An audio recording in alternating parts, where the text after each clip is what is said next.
అండి, welcome to our channel. ఎలా ఉన్నారు అందరూ? మీరంతా బాగుండాలని నేను మనస్ఫూర్తిగా కోరుకుంటాను. ఈ రోజు మన వీడియోలో ఉడకబెట్టుకొని ఎగ్గులతో ఒక వెరైటీగా చేస్తాను అండి.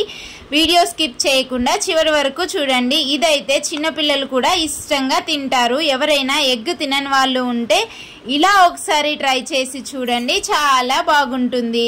ఎగ్స్ ఆమ్లెట్ అలా వేసుకోవడం కంటే ఇలా ఉడికించి తిన్నారంటే అందులోని పోషకాలన్నీ మన శరీరానికి అందుతాయండి.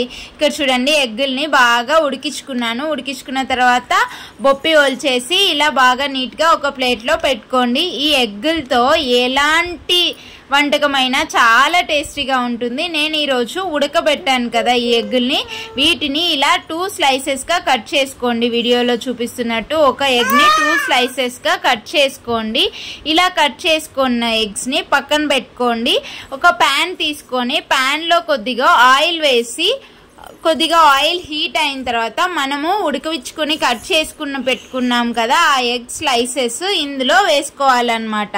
ఇలా వేసుకుంటున్నాను. ఈ స్లైసెస్ అన్ని కొద్దిగా ఆయిల్ హీట్ అయిన తర్వాత వేసుకోవాలి. మీడియం ఫ్లేమ్లో పెట్టుకోండి మంట. ఏంటండి 4 ఎగ్స్ కట్ చేసింది, ఇక్కడేమో 6 స్లైసెస్ ఉన్నాయని చూస్తున్నారా? మా పండుగాడు ఒక ఎగ్ తినేసాడు, అందుకే ఇక్కడ 6 స్లైసెస్ ఉన్నాయి. ఇప్పుడు కొద్దిగా పసుపు, కొద్దిగా కారం పొడి, కొద్దిగా గరం మసాలా, కొద్దిగా ఉప్పు వేసుకోవాలండి.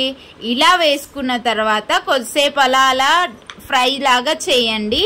కొద్దిగా సాల్ట్ వేసుకోండి, కొద్దిగా మిరియాల పొడి చల్లుకోండి, తర్వాత కొద్దిగా కొత్తిమీర చల్లుకోండి. రెడీ అయిపోతుంది ఎగ్తో వెరైటీగా ఇది ఉడికించుకొని ఎగ్. ఇలా తింటే చాలా బాగుంటుంది.